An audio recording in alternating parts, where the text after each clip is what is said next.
So this conversion was one thing I wanted to outsource. Another thing I want to outsource is reading content from a file. Because you could argue that this prices package and this job here should not really be involved with reading files on the file system. Instead, it should maybe trigger some process that reads a file and returns a result, which then can be stored, but it shouldn't deal itself with reading a file. Because if we would be building a more complex, bigger application, we might want to split this application into granular packages where every package has one single clearly defined job. And you could therefore argue that working with the file system should be one such thing that should go into a dedicated package. Also, so that we could use it in other parts of a potentially more complex application where we also might need to deal with the file system. Therefore, I'll add yet another folder to this project, which I'll name File Manager, which will contain a filemanager.go file, which of course belongs to a file manager package. And here I then want to add a function that's called readLines. And this function should then be responsible for reading the files of text from a file and for returning that text. Hence, we can go to prices.go and there in load data, copy that code where we open the file, where we handle the error, where we then read the content, all the way down here, right before we convert this content to floats, and cut that logic and add it in the filemanager.go file in this readLines function here, like this. In prices.go, we therefore, of course, also want to get rid of these file close calls here because we're no longer dealing with the file system here. Instead, that's now happening here in the file manager Go file. And here we, for example, should make sure that the OS package is imported and the FMT package is imported and the buff.io package is imported so that we can read in all this content.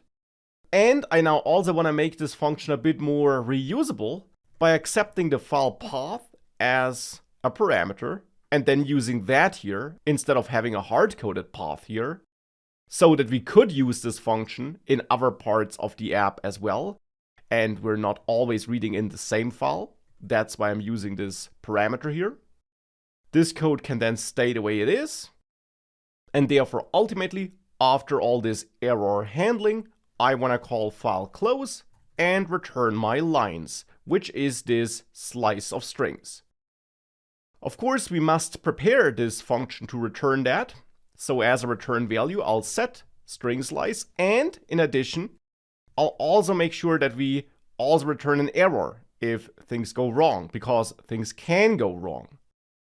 Hence, if we have an error, I don't want to output all the error messages here. Instead, I want to return nil for my string slice and a new error, which I'll create with errors.new, where I'll say failed to open file. And then we can get rid of this output here. And the same should now essentially happen down here. Here I also will not output anything. Instead, I'll return a new error message where I'll say failed to read line in file. Now, of course, I still want to make sure that I close the file if things go wrong. We don't need to do it here actually in this first if check, because here opening the file went wrong, so we don't need to close it. But we definitely still want to do that here in the second if check. And if everything works, I of course also have to return nil as a value for the error. So that's now the readLines function in the file manager package. Now we can go back to the prices.go file, and there in the load data method, we now want to use that file manager package. And for that, you must add that import using your own module path and then whatever name you chose for the package. In my case, file manager. And then there access readLines. And here it's now prices.txt from which I want to read the lines. As a result, I'll get back those lines and potentially also an error, of course. So therefore, we should also implement some error handling.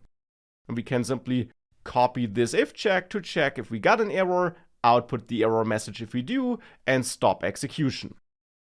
And that's then the updated load data function, or method in this case, which now no longer has to deal with the file system itself, so which doesn't directly include the code for dealing with the file system anymore, but which instead outsources this to the file manager.